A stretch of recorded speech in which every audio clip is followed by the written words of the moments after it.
0 deaths, top left. 0 elixirs, bottom right.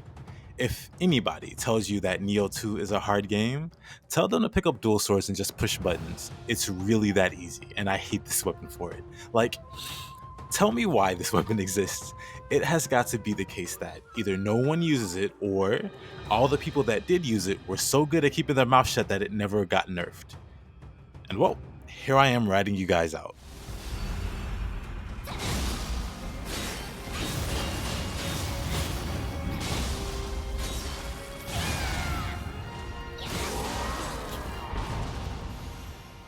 This marks the 5th time I've beaten this man.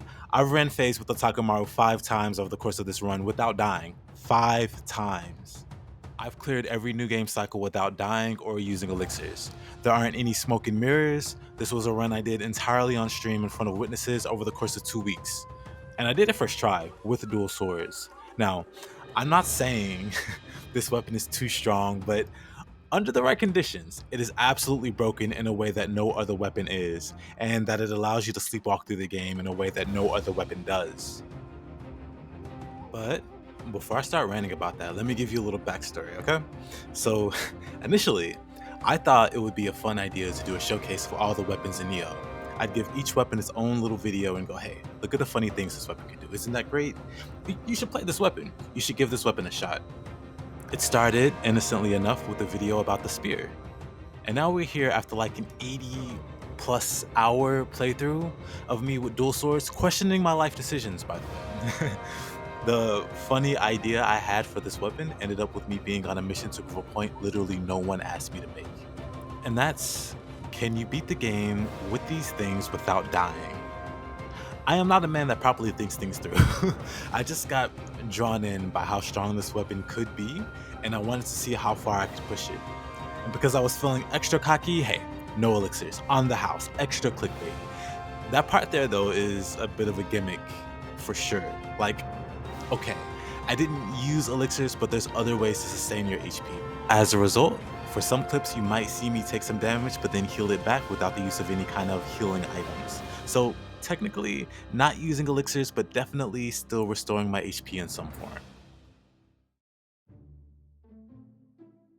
So, you're probably wondering what the big deal is. Why am I losing my mind over these weapons? They can't be that yes, they are. And I need answers, Team Ninja. Why do these weapons exist in the game in the state that they're in? Tell me why. Like, for example, why do dual swords have a move that rewards you for being bad at dodging? So, wait, here, look at it. This is Mind's Eye. It's a dual sword skill that gives you extra iframes in case you time the dodge poorly. That's not the bad part though, no. That part by itself is fine. The egregious part is that this skill has an upgrade that will buff your attack by around 80% whenever you do it. 80. And you can trigger this as much as you want. Imagine, for the very free price of dodging enemy attacks, you can almost double your own attack power. I repeat, what is this weapon? No other weapon even gives you a buff remotely as high for something as free as that. And that's not even the only attack buff the sword can give. It's got another that gives you around a 40% boost. Imagine being able to buff your damage by 120% just because you like dual swords. Like, what? And that's on top of having more iframes than other weapons, let's not forget, because of that skill. Tonfa actually has the exact same skill for iframes, but you know what it doesn't have? An 80% damage boost tied to that. As a Tonfa enjoyer, I feel absolutely devastated at this clear display of bias and prejudice, and I will see Team Ninja in court over this.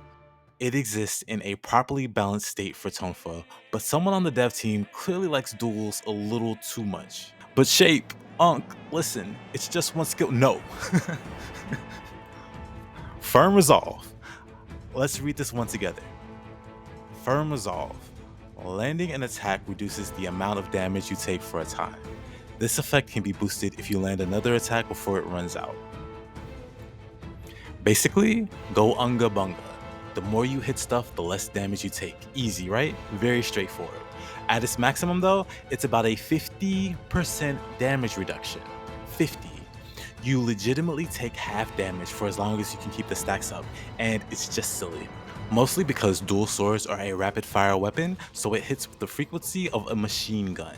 You're maxing this buff in like 2 seconds and can maintain it throughout the fight with enough aggression, and there's no reason to not be aggressive with the skill because nothing can kill you with it active. That thinking is where the light bulb in my head went off. This is where I figured if I properly build around this thing, I could have an unstoppable juggernaut of a character that blazes through the late game. And there, that's it. That's the video idea. Let's grab the skill, let's get some silly footage, let's make a funny video showcasing the dual swords. This video would have been posted over a week ago, honestly, if I had stopped there, but the fact of the matter is, it just ended up being too powerful. So powerful, I was confident I could take it deeper into the end game, and it only got easier as I went. I felt doing this would further help me make the point of how strong this weapon was. And so I couldn't just stop with one NG with that arcane knowledge in the back of my mind. I needed to prove it. And that's what brings us to this point. Oh, and mind's eye, firm resolve. Of course, that ain't it. There's more I could go into. Even if we're not talking about passives, the dual sword skills overperform across the board, honestly. Sign of the Cross, God of Wind, Water Sword. Like, let's talk about Sign of the Cross. Look at this move. Sign of the Cross is one of the more oppressive skills in the game. Everything about it feels overtuned, and it's felt that way since the first Nioh, where you could crumple humans like paper and stun lock them from behind, from full HP to 0 with it. It was one of the only weapons that could reliably cheese humans in such a way in that game. But in Nioh 2, changes were made so that this kind of thing wasn't possible anymore. To make up to their dual sword overlords though, I suppose, they buffed the skill. In Nioh 2, they gave it an add-on that made it even more powerful. They even had the nerve to call it Ultimate Sign of the Cross, as if the original version wasn't ultimate enough. And speaking of oppressive, don't even get me started on God of Wind, which you can just mindlessly spam into humans and you just win. Or Water Sword.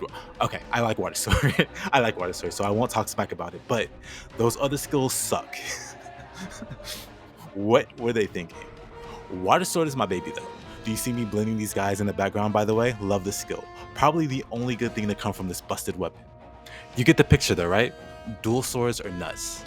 They have the potential to absolutely roll this game. So, with that said, it's time for me. I mean, who uses blue graves beyond like the first NG? Eh. Oh, that's the run. Oh, wow. Sheesh. Well, that's the run. I...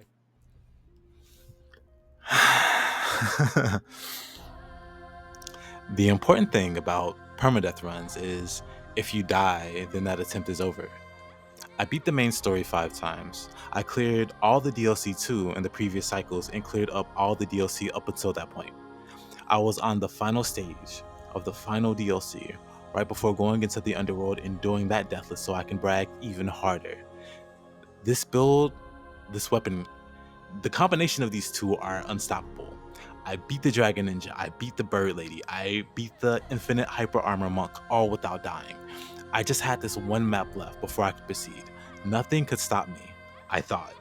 Could you imagine that feeling I had when the boulder comes screaming by and clips my pinky toe, ending the run? 80 hours later, I'm still mad. and so that's it. I'll end it here as abruptly as my own run ended. Oh, before I forget, I also wanted to break down the build I used for this setup, but that's going to nearly double the length of this video with the amount of yapping I do. So I'll probably make a separate one for that if anyone's interested. It's a hyper defensive setup that doubles down on dual swords' own tankiness with firm resolve, which is a key part of how I easily made it as far as I did. There's actually a few fun builds I think might be worth posting, but I don't exactly play meta builds, so I'm not sure how many people would care to see it. Let me know in the comments. Failing this run sucked. I wanted to show off the strength of dual swords, but I totally went off the rails at some point. It might be a while before I revisit the idea of showcasing the other weapons. I'll just think up other interesting Nioh content in between. I also want to post about other games, so something not Nioh might be next in the coming days. You can see more fails and depressing moments on my Twitch, link in the description. It's not all doom and gloom though, I swear. I'm a decent player from time to time. Oh, I also have a Discord. Swing by that if you want to hang out. And that's it. Thanks for watching. Love you. Peace.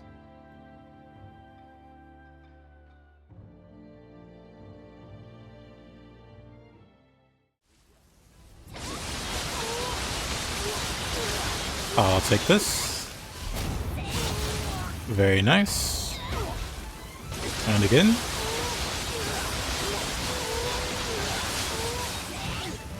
Good old water sword. And again.